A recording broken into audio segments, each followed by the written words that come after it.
What happens when a millionaire CEO ditches his suit and tie to mop sticky lanes and clean up spilled nacho cheese at a noisy bowling alley? It was a slow Wednesday morning when Jasper Whitlow stood in the back lot of his own business, tying the laces on a pair of worn-out black sneakers he picked up from a Goodwill. His jeans were faded, shirt untucked, baseball cap pulled low.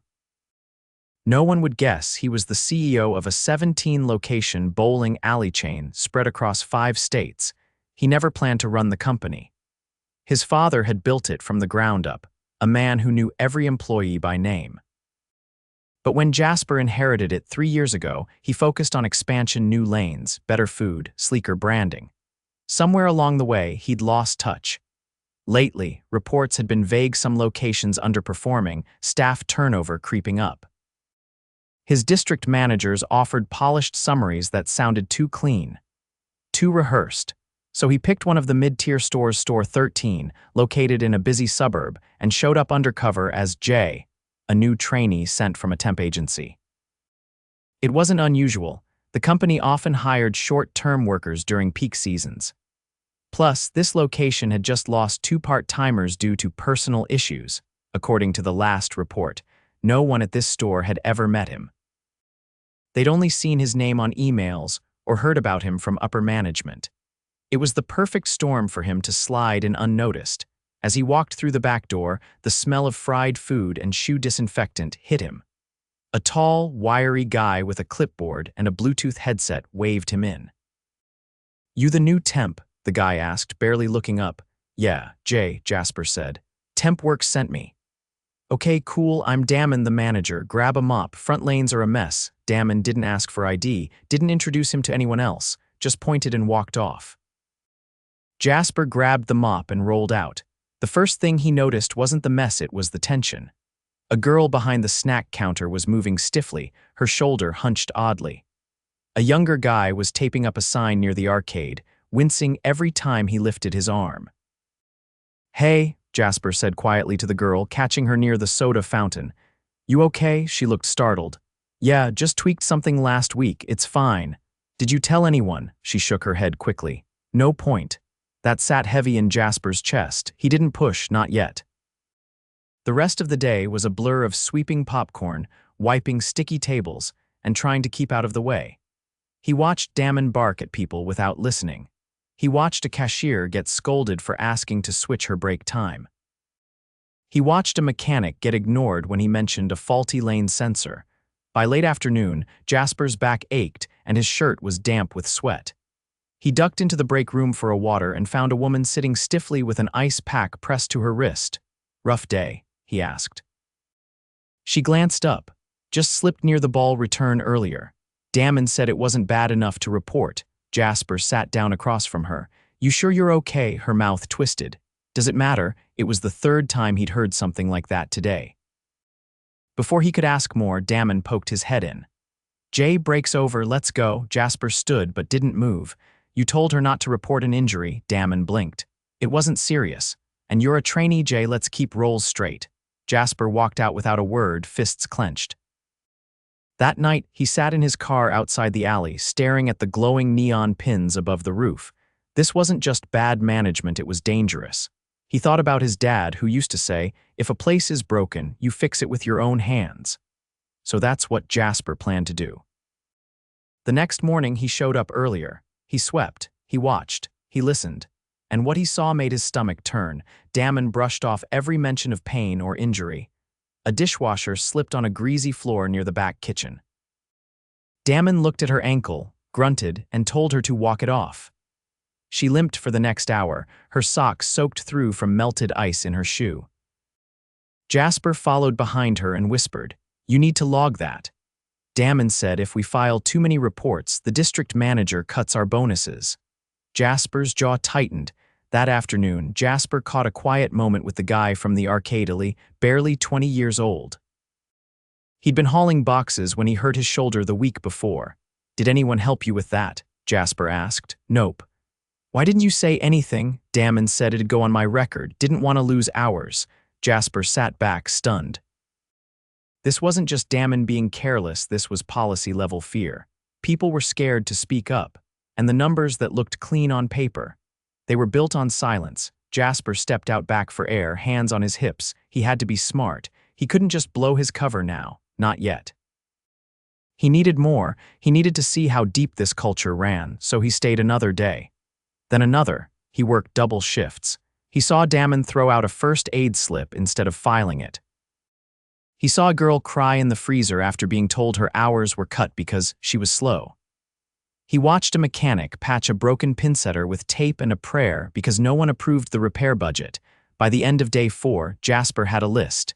Injuries ignored, reports buried. Staff overworked and scared. But he also saw something else. He saw Lena, the girl from the snack counter, stay late to help a new teen cashier who kept messing up orders. He saw Ali replace a broken claw machine bulb on his own time, just so the arcade didn't look dead for the kids. He saw Rosa, the dishwasher with the sprained ankle, bring in homemade empanadas and share them with the whole kitchen. There were good people here. They just had no support. Jasper knew what he had to do tomorrow. Everything would change. Jasper arrived 15 minutes before the morning open, slipping through the side access door just as a delivery truck was backing into the loading dock. The driver gave a half wave, clearly used to seeing unfamiliar faces come and go. Inside, the alley was dim, the overhead fluorescents buzzing faintly as they warmed up. The silence gave him a chance to prepare, to rehearse what he knew and what he still needed. He'd seen enough to know the system was broken, but he didn't yet understand how far up the problem went. Damon, the manager, wasn't just negligent, he operated like someone who expected no oversight. That kind of confidence didn't come from nowhere. As he moved toward the back to start setting up the lanes, Jasper noticed a short, middle-aged woman unlocking the vending machines near the arcade. Her polo had the old company logo, the one phased out 2 years ago. He hadn't seen her before. "You knew?" he asked, keeping his tone casual. She turned, holding a ring of keys and a clipboard. "Been here longer than the carpet. I just come in early for the machines." "Part-time, Jay," he said, offering a hand. "Patris," she replied, shaking it briefly. "You're the temp, watch your fingers around the change drawer, these things bite." Jasper chuckled, then asked, "You work under Damon?" Patris closed the machine with a hard clank. "I work around him." "That's how you stay sane." He leaned against the wall, lowering his voice. "He always run things this tight." She gave him a long look, then wiped her hands on her pants. "You're not here to collect a paycheck, are you?" Jasper didn't respond. "I figured," she said. "You ask quiet questions." "Most temps don't care what anyone's name is." He hesitated, then said, "I'm trying to understand why no one speaks up, why people get hurt and stay quiet." Patris rested her clipboard on the vending cart. "Because it doesn't change anything. For a while, we had a night supervisor who pushed back. Filed every incident report by the book. Damon had her hours cut until she quit. Did corporate follow up? They sent someone once. A guy in a tie who shook hands and left. Jasper nodded slowly, fighting the urge to react. Patris moved on, pushing the cart toward the next row of machines. "You want change. You'll need bigger shoes and a thicker shield."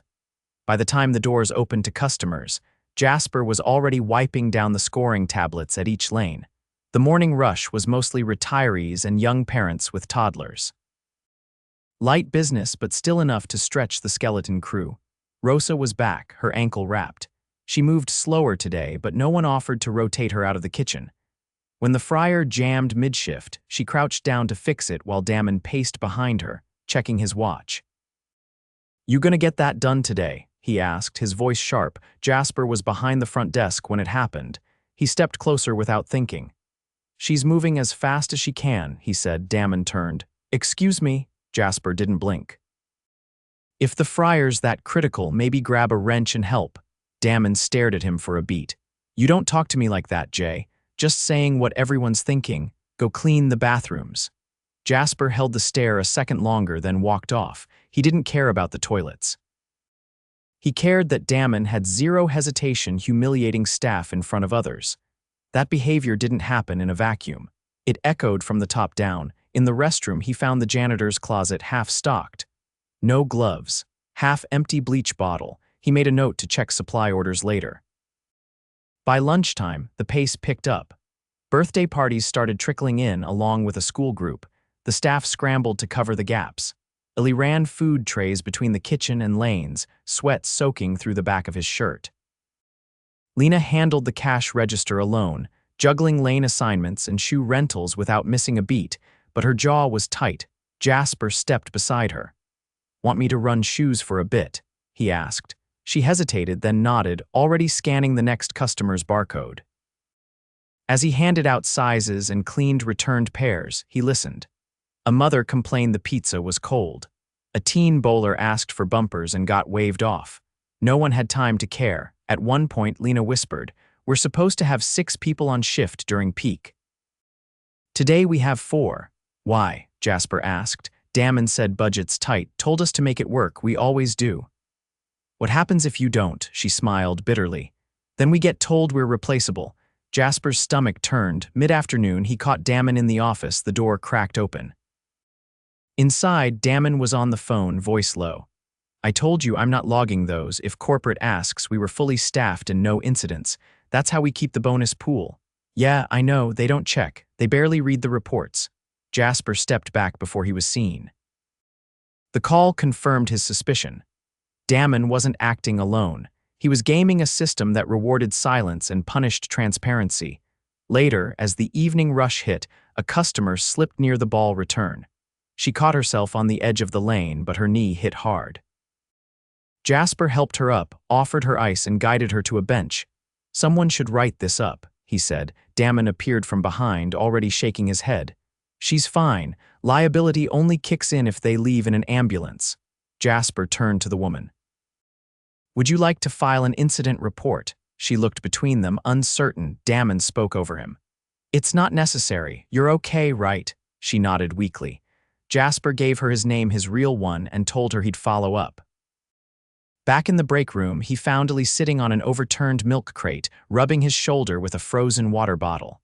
Jasper leaned against the door. "You ever think about quitting?" Illy looked up. "Every week. But I've got rent and my grandma's meds aren't cheap." "You're good at your job," Illy shrugged. "Doesn't matter here." Jasper pulled a card from his wallet and handed it over. "No logo, just a name and a number. If you ever want to talk outside of work, that'll reach me." Illy squinted at it. "What's this?" "Insurance," Jasper said. "In case things get worse." He left before any more questions came. That night, Jasper sat in a cheap motel room 2 exits down, laptop open. He logged into the company dashboard using admin credentials. He pulled the last year of health and safety reports from Store 13. Only 2 incidents reported. 2 in 12 months. He cross-checked that with shift logs, budget orders, and bonus disbursements. Damon's location had received quarterly performance bonuses every cycle. Efficiency, safety, and staffing were all listed as excellent. Jasper clicked through the digital signatures. All approved by the district manager, a man named Curtis Bain. He remembered Curtis. Polished, smooth, the kind of guy who used the word synergy and meant it. Jasper picked up his phone and dialed an internal extension. "Curtis," he said when the line connected. "It's Jasper, we need to talk in person." There was a pause. "Of course," Curtis said. "Everything all right?" "No, it isn't," he hung up. Tomorrow, Curtis would make the drive out. Jasper wouldn't be in disguise anymore, and neither would anyone else. Jasper arrived early the next morning, this time through the front doors. No disguise, no mop in hand. He wore a plain navy button-down, rolled at the sleeves, and a pair of jeans clean but not pressed. The look was intentional, professional, without creating distance. He wanted to be recognized but not feared. The front desk staff, Lena, and a new face he hadn't met froze when they saw him walk in. She blinked twice, then looked down at the monitor, pretending to study the lane assignments. A quiet tension filled the space, like the pause before a dropped ball hits the hardwood. Damon hadn't arrived yet. Jasper didn't speak to anyone right away. He walked the floor slowly, eyes scanning the lanes, the arcade, the snack counter, even the ceiling tiles. He noticed a water stain above lane 14, likely from a leak that hadn't been addressed. The Friar's exhaust hood still carried a faint burnt smell. Nothing had changed overnight, but it would. Curtis Bain showed up at precisely 9:30, pulling into the lot in a black sedan and stepping out in a tailored gray sport coat. He moved with an easy confidence, adjusting his cufflinks as he approached the entrance. Jasper met him at the door before he could greet anyone. "Let's use the office," Jasper said, not offering a handshake. Curtis gave a polite nod, but his eyes were already scanning the room. "You wanted to meet urgently. I take it something's escalated." Jasper didn't answer. Instead, he led him through the back hallway. Employees moved quickly out of their path, eyes lowered. One of the cooks glanced up from the dry storage door but turned away before making eye contact. The mood had shifted. People sensed something was coming. Inside the cramped office, Jasper closed the door behind them. He gestured to the single chair opposite the desk. "Sit." Curtis hesitated, then lowered himself carefully, one leg crossed over the other. "I'm going to ask you one question," Jasper said, "and I want an answer without spin." Curtis gave a mild smile. "Of course. How many safety incidents did Store 13 report last quarter?" Curtis leaned back. "0, which, frankly, is a testament to their team. Damon runs a tight operation." Jasper didn't respond. He opened the drawer beside him and pulled out a small black notebook, the one he'd filled during his undercover shifts. He flipped to a page marked with a folded corner and placed it on the desk between them. Curtis glanced at it but didn't touch it. "That's a list of 8 incidents," Jasper said. "All within the past 3 weeks, including one yesterday involving a customer. None were filed." Curtis's expression stayed neutral. "If Damon failed to report those, that's a serious issue." "I can follow up on it. You signed off on his quarterly report. I reviewed the region's performance metrics. If local data was inaccurate, you didn't verify anything." Curtis's mouth opened slightly, then closed. Jasper leaned forward. "You incentivized silence. You told managers to keep their numbers clean without checking how they did it. You let them bury injuries, ignore broken equipment, and intimidate staff into staying quiet." Curtis shifted in his seat. "We needed to tighten margins. You made that clear. I focused on operational efficiency. At the cost of basic safety." Curtis's voice dropped a note. "We're in a competitive industry. If I push too hard on compliance, we lose our edge. You wanted clean stores and high performance. I delivered." Jasper stood. "You delivered a facade. Employees are burnt out, injured, and afraid to speak. Clients are slipping on wet floors, and you think that's acceptable because the report looks good." Curtis rose too slower. "I didn't tell anyone to break the rules, but you didn't stop them either. And you rewarded it." They stared at each other, the air thick with restrained anger. "I need your badge," Jasper said finally, "and your keys." Curtis hesitated, then reached into his coat pocket. He placed a small key ring and an access card on the desk without a word. "You'll get formal notice from HR by end of day," Jasper said. "Don't contact Damon. Don't contact anyone on this team." Curtis didn't protest. He walked out stiffly, his footsteps echoing down the hallway. Jasper stood in the office alone for a moment before stepping out. He walked straight to the floor. Damon had arrived. He was by the bar, joking with the bartender while leaning over the counter. When he saw Jasper approaching, his smile faltered. Jasper didn't slow down. "Damon, office." "Now, what's this about?" Damon asked, his tone still casual but his eyes wary. Now, they walked the hallway in silence. As soon as the door shut behind them, Jasper turned. "You've been suppressing safety reports, pressuring injured staff to stay silent. You threatened employees who asked for help." Damon raised his hands. "Hold on. That's not. I heard you on the phone. You said reports would affect your bonuses, so you tossed them. You told multiple employees not to log injuries. You cut hours for staff who pushed back." Damon's face hardened. "You don't know what it's like on the ground. We don't get enough funding. We're told to cut costs, hit numbers, stay lean. That pressure comes from above. I've walked this floor. I've mopped your greasy kitchen. I've watched a dishwasher limp through a shift because you wouldn't let her file a report. She was fine. You're done here." Damon stepped forward. "You're going to fire me. After everything I've kept running. This store's profitable at the cost of people's health. She could have taken a day off if she really needed it. They all could. They're scared because of you." Damon's jaw clenched. "They're lucky to have jobs. No, they're doing this job despite you." Jasper opened the office door. "Leave your keys." Damon didn't move. "If you don't walk out now, I'll have security escort you." Damon stared at him for a long moment, then reached into his pocket. He placed the keys on the desk and walked out without another word. Jasper stepped into the hallway. Lena stood at the end of it, holding a tray of drink cups. She didn't say anything. She just met his eyes, her expression unreadable. "Can you gather the team in the break room?" Jasper asked. "Everyone who's on shift." She nodded once and walked off. 10 minutes later, the cramped break room was filled shoulder to shoulder. Some leaned against the walls, others sat on overturned crates or stood quietly near the fridge. Jasper looked at each of them, no longer just a face behind a name. "I want to start by saying something you probably haven't heard from anyone in my position," he said. "I'm sorry. No one moved. I've been away too long. I built this company with the belief that it could be different, that we could treat people better than the industry standard. But I stopped checking. I trusted reports and ignored warning signs. That ends today." Still, no one spoke, but a few people shifted, eyes flicking up to meet his. "Damon's no longer with the company. Neither is the district manager who approved his reports. We're bringing in temporary support while we rebuild leadership here." Rosa, standing near the sink, cleared her throat. "Is this just for show?" she asked quietly. "Or are you actually staying?" Jasper stepped closer. "I'll be here, not every day but regularly, and not just this store.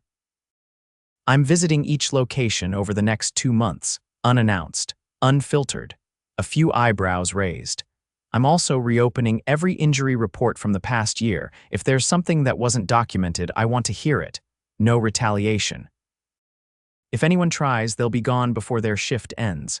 Illy, near the door, folded his arms. "You gonna fix the broken lane sensors too?" "Yes," Jasper said without hesitation. "And the kitchen exhaust and the arcade bulbs, maintenance requests will be prioritized, not delayed." He paused. "There's a lot to fix. I won't pretend this is an easy turnaround, but it starts here today with honesty and with listening." Someone near the back, a mechanic Jasper hadn't spoken to yet, gave a quiet nod. Jasper continued, "If you want to stay, I want you here.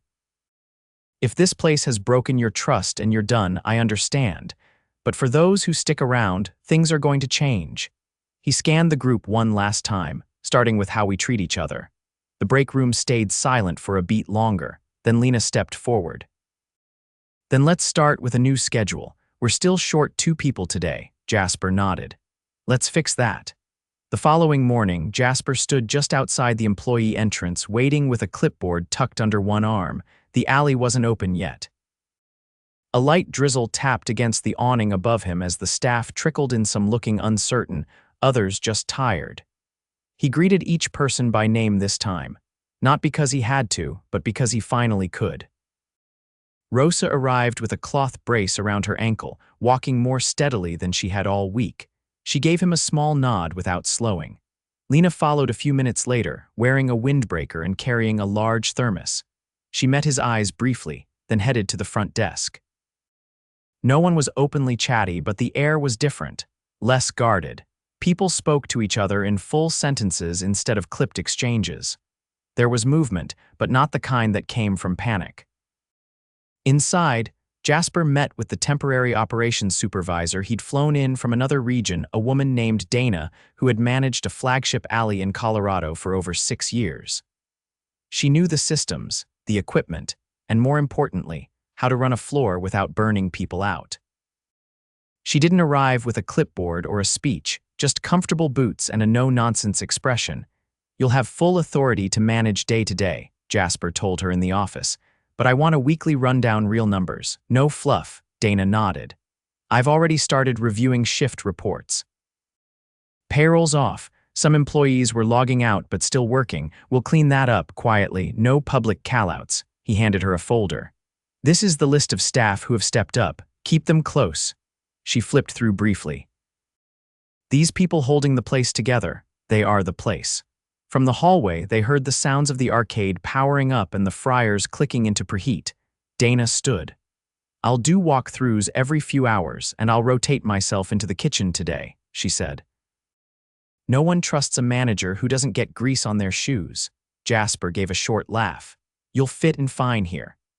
Out on the floor, the first early bird customers began to arrive. A father and his 2 sons walked in, one of them dragging a neon green bowling ball bag. Jasper moved quietly between stations, observing, not intervening. He wasn't here to micromanage. He wanted to see how things held up without Damon's shadow looming over every interaction. At the snack counter, a red-haired teenager named Miguel was being walked through the register system by Lena. Her tone was patient, and she let him make mistakes without jumping in too fast. Jasper watched as Miguel accidentally double-charged a combo meal and immediately raised his hand. Lena showed him how to void the transaction, then nodded toward the next customer. "You're getting it," she said. "Just don't panic." Miguel gave a short laugh. "I thought I was going to get yelled at." "Not how we do things anymore," she replied. Jasper walked toward the back hallway where Lee was working near the pinsetters. The sounds of mechanical arms loading pins echoed in the tight space. Lee was crouched near a wiring panel, his shoulder still visibly stiff, but the way he moved was more deliberate now, less rushed. "You need a tech down here?" Jasper asked. Lee turned without surprise. "Dana already sent one last night. She stayed until almost midnight." Jasper raised an eyebrow. "Did she?" She didn't say much, just fixed what needed fixing, didn't act like she was doing anyone a favor. "That's what we need." Lee stood and tested the motor function on a reassembled part. The pins dropped cleanly into place. "You really didn't know it was this bad?" he asked, eyes not leaving the machine. "I didn't want to know," Jasper said. "I convinced myself the numbers were enough." Lee nodded. "Well, now you know." Back in the break room, Dana had posted a new schedule. It wasn't perfect, there were still coverage gaps, but it showed effort. Start times were staggered more realistically, and high traffic hours had more overlap. Rosa was slotted for a shorter shift, with another kitchen hand overlapping her for the last 2 hours. Jasper noticed and made a mental note to thank Dana later. He found Rosa in the dry storage, inventorying supplies. She looked up when he stepped inside. "I saw your shift got adjusted," he said. "Yeah, Dana said we're gonna try easing off the doubles." "You okay with that?" Rosa shrugged. "I'll make it work. I just want to keep the place running. People count on it." "You'll have backup now." Rosa leaned against the shelving. "We've had so many people come through here promising change. They always leave after a few weeks." "I'm not leaving," Jasper said. "And if I start drifting again, you have permission to call me out." Rosa gave a small smile. "I'll hold you to that." By midday, the alley had taken on a different rhythm. No one was rushing, but no one was dragging either. Tasks were getting done without raised voices or passive aggression. Dana floated from the arcade to the lanes to the kitchen, stepping in where needed but never hovering. She corrected a food order at the counter, then moved on without lingering. She swapped out a malfunctioning ball return part with the tech Ellie had requested, then returned to her laptop near the service bar. Jasper stayed mostly on the floor, watching how things flowed. He helped Miguel mop up a spilled soda, ran a tray of nachos out to lane 5, and restocked shoe disinfectant. Not because it was symbolic, because it needed doing. Around 4, Curtis's replacement arrived, a woman named Marcy, quiet but sharp. Jasper met her briefly in the office. "This isn't just a temporary bandage," he told her.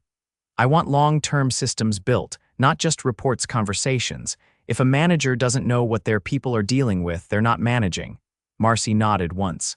"Understood. I'll start with the next 3 stores, 1 week each." No advance warning. Good. When she left, Jasper stayed behind for a moment, staring at the whiteboard still covered in old shift requests and faded ink notes. He grabbed a marker and wiped it clean with his sleeve, then wrote a single message at the top: no silence. No shortcuts. No fear. He stepped back out just as Lena was finishing up her shift. She was gathering her things near the back lockers when he approached. "You headed out?" he asked. "Yeah, Dana said she's got the evening covered.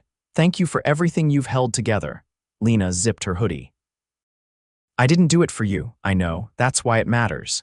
She gave him a long look. "Don't disappear again." "I won't." She nodded once and headed out into the fading light. By close, the alley had served over 200 customers. There were 2 minor spills, 1 pin jam, and 3 schedule adjustments. All handled. All logged. No one got hurt. Jasper sat alone on the lanes after the last customer left.